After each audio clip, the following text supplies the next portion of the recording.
எதிர்க்கட்சி சொந்தக்காரர்கள் அனைவருக்கும் வணக்கங்க. நேற்று வேலூரில் நடந்த அதிமுக பொதுக்கூட்டத்தில் எடப்பாடி அவர்கள் பேசியது வைரலாகி வருகிறது. காரணம், கடந்த 10 நாட்களாகவே அதிமுகவில் சிறு சிறு சலப்புகள் ஏற்பட்டிருப்பதாக சமூக வலைதளங்களில் பேசப்பட்டது. மேலும் கிட்டத்தட்ட ஒரு 2 வாரங்களுக்கு முன்பு உங்களுக்கு எல்லாத்துக்கும் தெரியும், தமிழக வெற்றி கழக தலைவர் விஜயுடன் அதிமுக கூட்டணி வைக்கப் போகிறது என்றுதான் மக்கள் அனைவராலும் பேசப்பட்டது. ஆனால் கடந்த 10 நாட்களாகவே அதிமுகவில் ஏற்பட்ட சிறு சிறு குழப்பங்களால் அதிமுக ஒரு கட்சியே வலுவிழந்து விட்டதோ என்று நினைக்கும் அளவுக்கு சூழல் ஏற்பட்டது. அதையெல்லாம் தவிடுபடியாக்கும் நிலையிலே நேற்று வேலூரில் நடந்த பொதுக்கூட்டத்தில் எடப்பாடியார் எட்டி குதித்து அடித்து நொறுக்குகிறார். அனைத்து பொருளைகளையும் அடித்து நொறுக்கி பல கேள்விகளை கேட்டு பேசும் வீடியோ சமூக வலைதளங்களில் நேற்று முதல் வைரலாகி வருகிறது. அந்த வீடியோவில் என்ன பேசுகிறார் என்பதை பற்றி இப்போது பார்ப்போம். இணைந்திருப்போம் எதிர்க்கட்சியுடன். நமது சேனலில் ஏற்படும் உங்களுக்கு வீடியோ நான் பேசுவது உங்களுக்கு பிடித்திருந்தால் சப்ஸ்கிரைப் பண்ணி எங்களுக்கு ஆதரவு தாருங்கள். கண்டிப்பாக நாங்கள் பேசுவது கண்டிப்பாக எதிர்க்கட்சி சேனல் உங்களுக்கு பிடிக்கும் என்று நம்புகிறேன். இணைந்திருப்போம் எதிர்க்கட்சியுடன். எடப்பாடியார் பேசியதில் முக்கிய வகிப்பது பிஜே 1999 பிஜேபியுடன் திமுக கூட்டு வைத்தது என்றும், அப்போது முரசொலி மாறன் உடல்நலக்குறைவால் தீவிர சிகிச்சை பிரிவில் மருத்துவமனை சேர்க்கப்பட்ட போது இலாக்கா இல்லாத அமைச்சராக கிட்டத்தட்ட 1 வருடம் தயாநிதி மாறன் பிஜேபி அமைச்சரவையில் இடம்பெற்றார் என்ற ஒரு தகவலும், மற்றொரு விஷயமாக எடப்பாடியார் பேசப்பட்டது சமூக வலைகளில் பரபரப்பாக பேசப்படுகிறது. அது என்னவென்றால், திமுக அரசு கடன் வாங்குவதை பற்றிதான். எப்படி கடன் வாங்குது? 2 தலைப்பில் தான் இன்று நாம் விவாதிக்க போகிறோம். முதல் தலைப்பு 1999 பிஜேபியுடன் திமுக கூட்டணி வைத்தது பற்றி.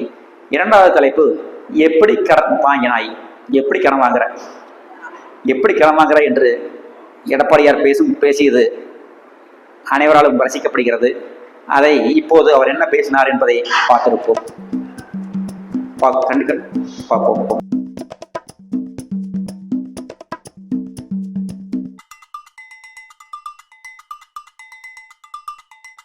வருஷம் இருக்குது, 5 லட்சம் கோடி கடன் வாங்கிடுவார். இன்றைக்கு கடந்த ஆண்டு 24-25ஆம் ஆண்டு இந்தியா திமுகவுக்கு என்ன கொள்கை இருக்குது நல்லா சிந்தித்து பாருங்க. 1999ஆம் ஆண்டு அப்பொழுது பாரதிய ஜனதா கட்சியோட கூட்டணி நாடாளுமன்றத்தில் வெற்றி பெற்றார்கள். மத்தியிலே ஆட்சி அமைத்தார்கள். மத்தியிலே ஆட்சி அதிகாரத்துக்கு வந்தார்கள். அப்பொழுது முரசொலி மாறன் அவர்கள் நோய்வாய்ப்பட்டு 1 ஆண்டு காலம் சுயநிலைவில்லாமல் இருந்தாங்க.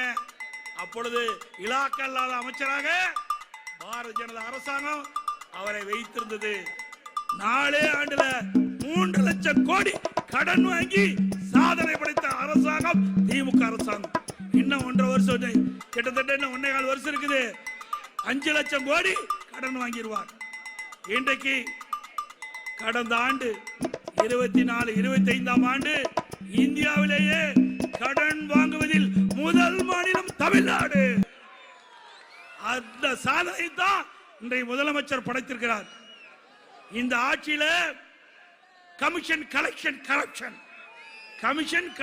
கரப்ஷன் அதனால கோடி கோடியா கடன் வாங்குறாங்க. நல்லா சிந்திச்சு பாருங்க. நீங்க எல்லாம் இளைஞர்கள், பல பேர் படிச்சிருக்கிறீங்க. ஏங்க ஒரு அரசாங்கத்தில் கூடுதலான வருவாய் வரும்போது எதுக்கு கடன் வாங்குற? கூடுதலா வருவாய் வரும்போது கடன் வாங்குறது தவறு தானே? சரி, கடன் வாங்கின ஒரு பெரிய திட்டமாவது கொண்டாந்தியா? ஒரு பெரிய திட்டமும் கொண்டாடல. அண்ணா திமுக ஆட்சியில இந்தியாவிலேயே அதிக தார் சாலை நீளமுள்ள மாநிலம் தமிழ்நாடு. அதிக பாலங்களை கட்டி கொடுத்தோம், அதிகமான கல்லூரிகளை கொடுத்தோம். எனக்கு முன்னாலே பேசினார்களே, 10 ஆண்டு காலம் அண்ணா திமுக ஆட்சியில அம்மா இருக்கின்ற போது 7 மருத்துவக் கல்லூரி, நான் முதலமைச்சர் இருக்கும் போது ஒரே ஆண்டில் 11 மருத்துவக் கல்லூரி மருத்துவமனை கொண்டாந்தோம். 7 சட்டக்கல்லூரி, 7 சட்டக்கல்லூரி. அதே போல பாத்தீங்கன்னா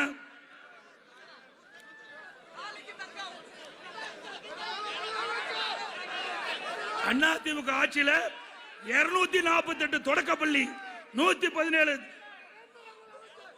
நடுநிலைப்பள்ளி தரம் உயர்த்தப்பட்டது. 1079 நடுநிலைப்பள்ளி உயர்நிலைப்பள்ளியா தரம் உயர்த்தப்பட்டது. 607 உயர்நிலை, 604 உயர்நிலைப்பள்ளி மேல்நிலைப்பள்ளியா உயர்த்தப்பட்டது. இந்த ஆட்சியில ஒண்ணுமே கிடையாது, கிணத்துல போட்ட கல்லு மாதிரி கிடக்குது இந்த ஆட்சி. இன்னைக்கு அரசு பள்ளியில படிக்கிற மாணவர்களுக்கு மடிக்கணினி கொடுத்தோம். கிட்டத்தட்ட 52,35,000 மாணவ மாணவிகளுக்கு மடிக்கணினி கொடுத்து இன்றைக்கு அறிவுபூர்வமான கல்வி, விஞ்ஞான கல்வி கொடுத்த அரசாங்கம் அதிமுக அரசாங்கம். 5 காலை மருத்துவக் கல்லூரி, 4 புதிதாக வேளாண்மை கல்லூரி, 21 பல்வகை கல்லூரி, 42 அரசு கலை மற்றும் கல்லூரி, இவ்வளவு கொடுத்தது அதிமுக ஆட்சிங்க. நீ எதை கொண்டாத? ஒண்ணுமே கொண்டாடல. எப்படி இவ்வளவு கடன் வாங்கின?